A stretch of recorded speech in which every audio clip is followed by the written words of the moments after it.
If you're not strong enough to face the raw truth of life, this story may not be for you.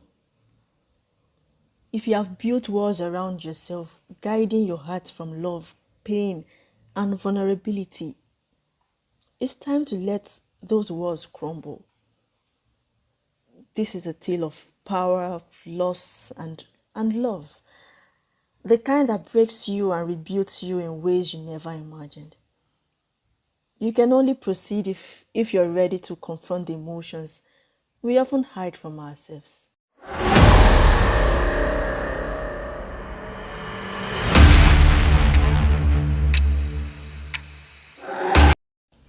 Margaret Johnson was a name that inspired fear. As the CEO of one of the biggest tech firms in the country, she was known for her strict rules and unrelenting work ethic. Employees whispered behind her back, calling her a tyrant, a boss who left no room to mistakes. She demanded perfection, and in return, she gave results, but it came at a price. People lived in constant fear of losing their jobs, of being humiliated for the smallest misstep. Over time, the company became known for having one of the highest turnover rates in the industry. One day, the company announced the creation of a new department. They were hiring fresh talents, hoping to inject new energy into the firm. Among the new hires was a young, handsome man named Daniel. He was smart, hardworking, and determined. The moment he joined, colleagues took him aside to warn him about Margaret. "You want to be careful around her," they whispered. "She doesn't take kindly to mistakes." But Daniel was different. He wasn't easily intimidated. He believed in good work ethic, but didn't want to be pushed around. He listened to their warnings, but deep down, he knew he wouldn't let fear rule his work life. A few weeks after joining, Daniel was assigned to a big project that required a presentation in front of the board. He would be the speaker. Despite his colleagues' anxious warnings about Margaret's fresh scrutiny during presentations, Daniel was calm. He spent hours preparing, reviewing every detail. The day of the presentation arrived, and Daniel delivered his speech with confidence.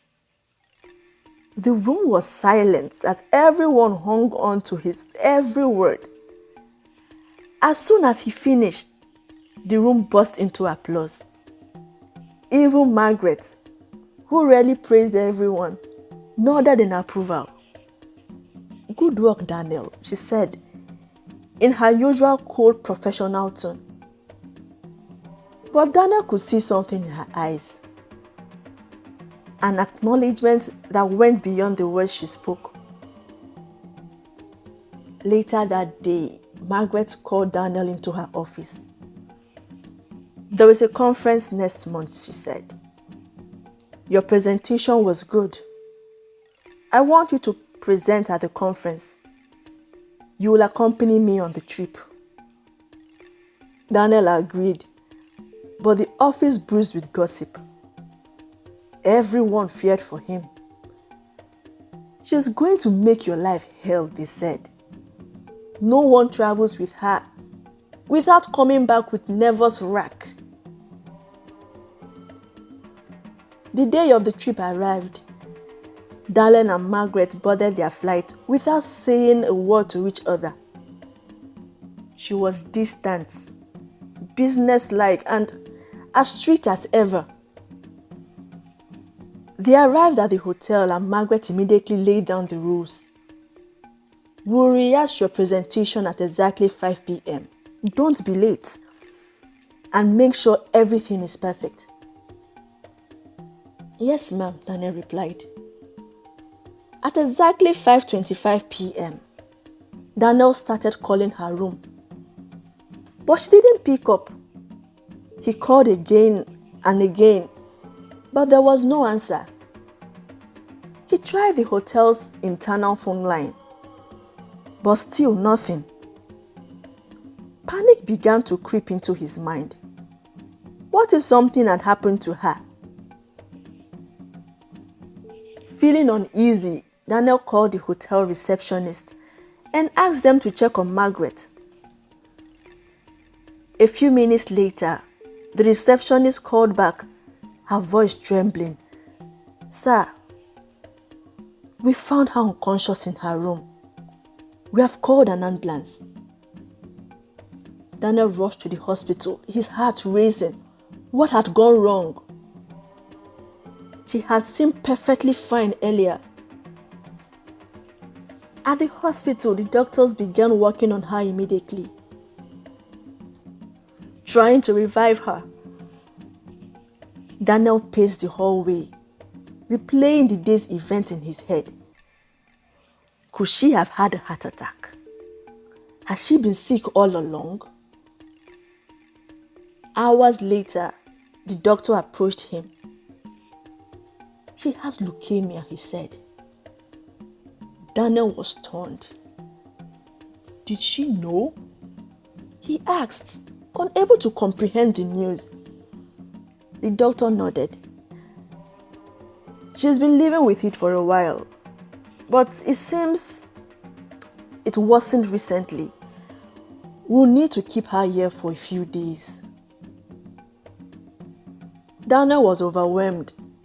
Margaret, the woman everyone feared, the unshakable CEO, was battling a life-threatening illness.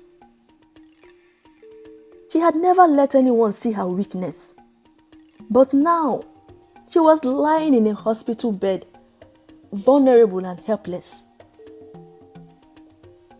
2 days passed before Margaret regained consciousness.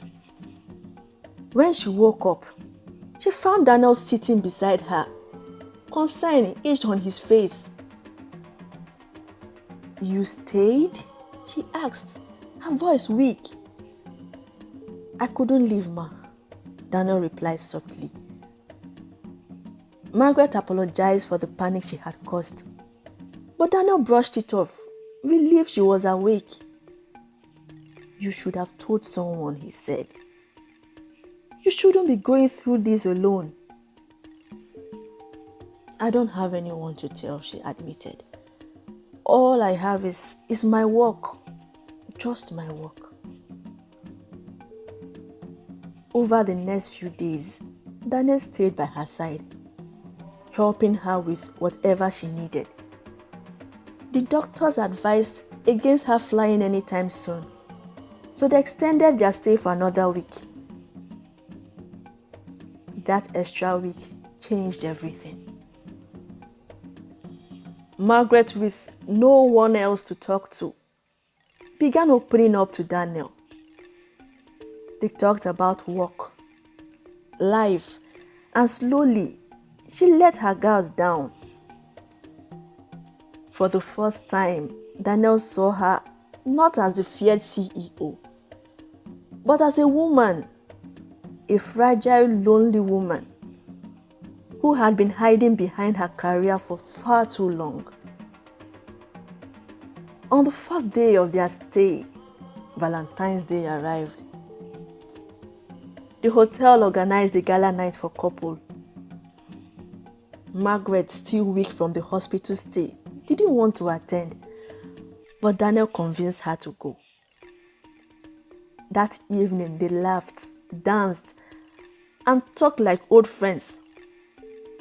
And for the first time in years, Margaret felt genuinely happy. As Daniel walked her back to her room that night, she stopped at the door and turned to him. "I've never felt this happy in a long time," she said, her voice so soft. "Thank you." Daniel smiled. But then Margaret's expression changed.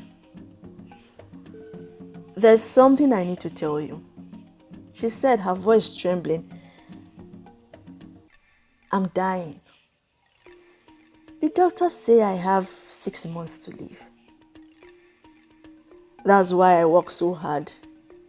That's all I have. Daniel was speechless. He couldn't believe what he was hearing. You are not going to die, he said, pulling her into a hug. I won't let that happen. From that moment, everything between them changed. Daniel no longer saw her as the bossy CEO, but as a woman fighting for her life.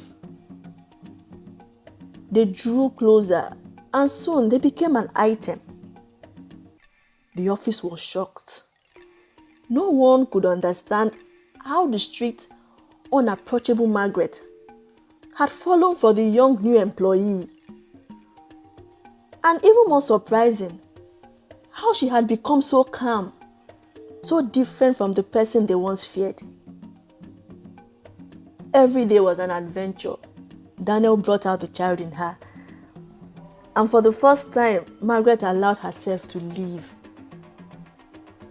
But every now and then, the fear crept back.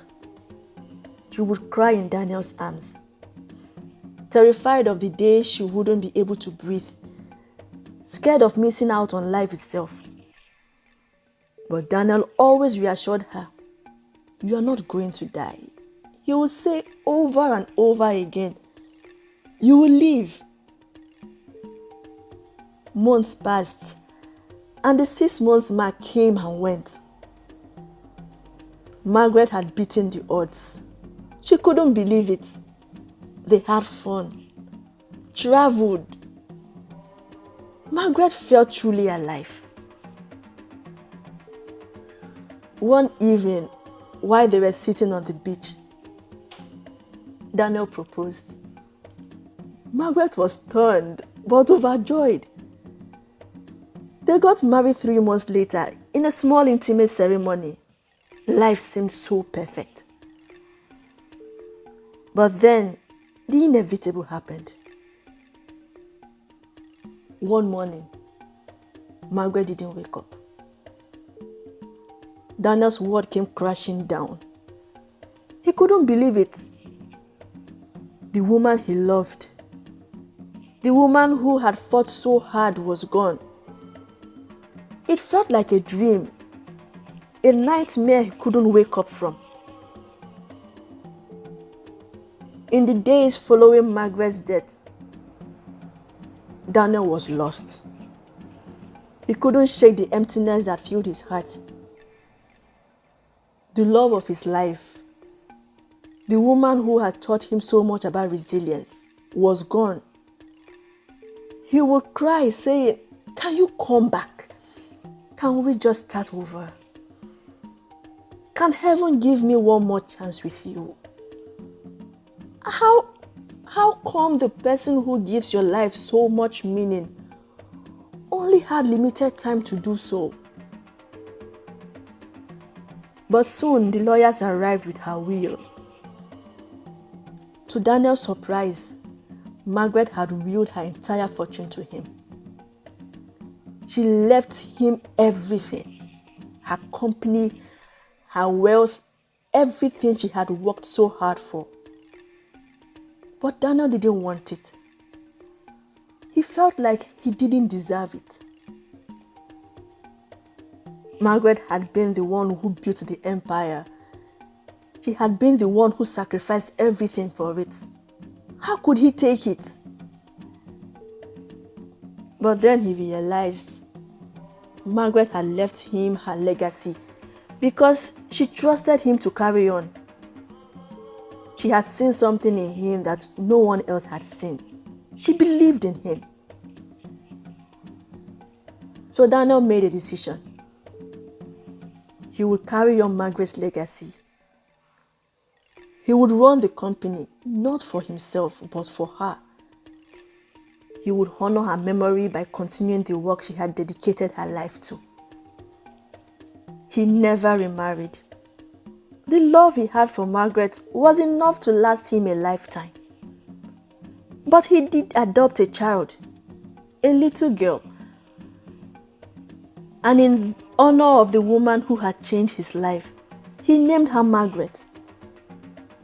Every day, as Daniel watched his daughter grow, he was reminded of the woman who had taught him the true meaning of love and life.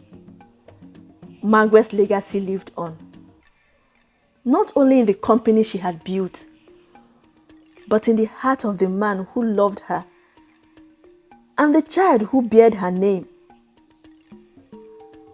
Though Margaret was gone, her memory stayed with Daniel forever.